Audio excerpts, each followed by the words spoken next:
Hey guys, I don't have a lot of time, but I gotta say this. So I'm just leaving the gym, and right before I was finishing my last set, I saw a client like getting trained with one of the trainers in there, and she looked like she was crying and she looked really defeated.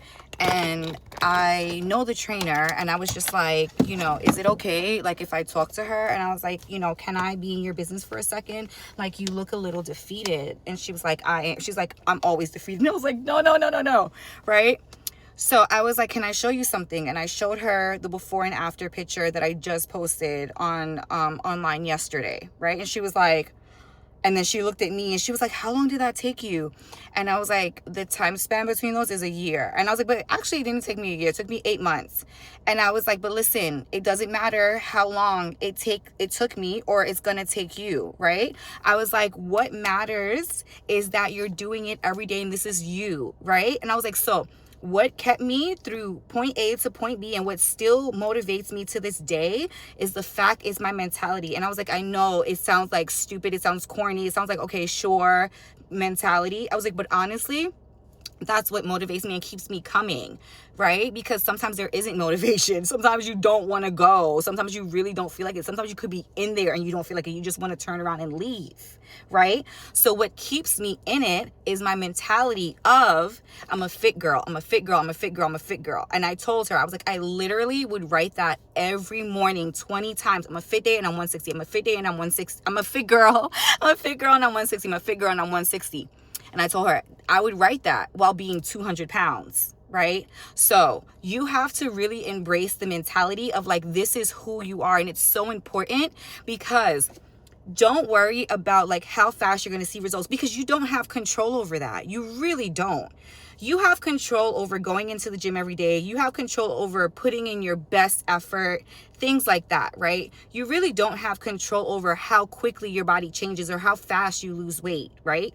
So you got to control what you can and you got to focus on enjoying it. Y'all be worried, and I have been worried about the wrong thing. The thing to be focused on is not to lose weight, to build muscle, right? Because I was even in that cycle of being hyper obsessed with fixated, right? Hyper fixated on building muscle, on seeing definition. And even right here, like, it's like I need proper lighting, like, to fucking see the muscle, right? But I know I've gotten so more muscular, but I, at one point, would be, sad that, like, it's not just popping, right? No. I am so much stronger than I've been.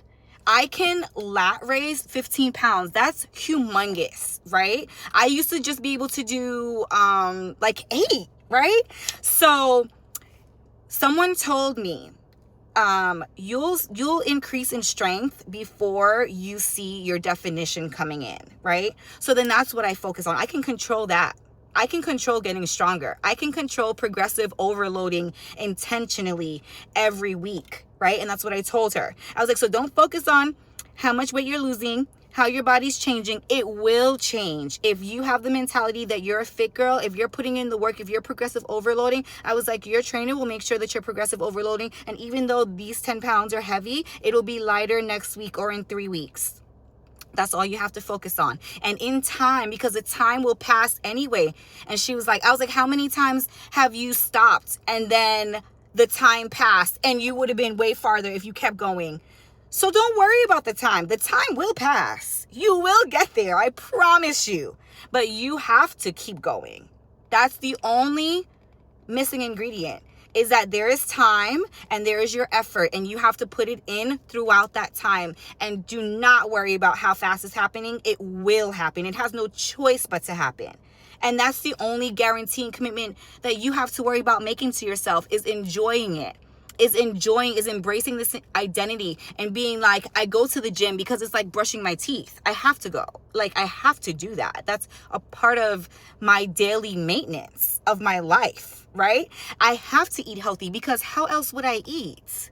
Right? It's not hard to eat healthy. We've conditioned ourselves somehow that healthy eating is a thing, is a chore, is something that we do and we're going to lose weight. No. That should be your baseline. Healthy eating is your baseline. Fried food, takeout, da da da da. That is a treat. Healthy eating is what you do every day, right?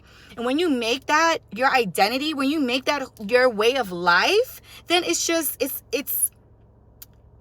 thing that you do. It's just a part of you. It's not this struggle and strife, and it's just another day. Going to the gym, having eggs with cottage cheese, or having oatmeal with protein in it for breakfast. That's just what you have for breakfast. It's not healthy eating. It's good to have for breakfast, because cereal is all carbs, and a croissant is all carbs, and toast and jelly or whatever is all carbs and sugar, right? Yeah. So just try that. Like, try researching. And this is not just about being fit. This is about whatever it is, change that you want to make in your life, whatever it is that you want to be. Look into the habits of what's required, right? The habits required to be that, to do that, whatever, and make them a part of your daily life. Okay, guys. Good luck. I love you. Peace.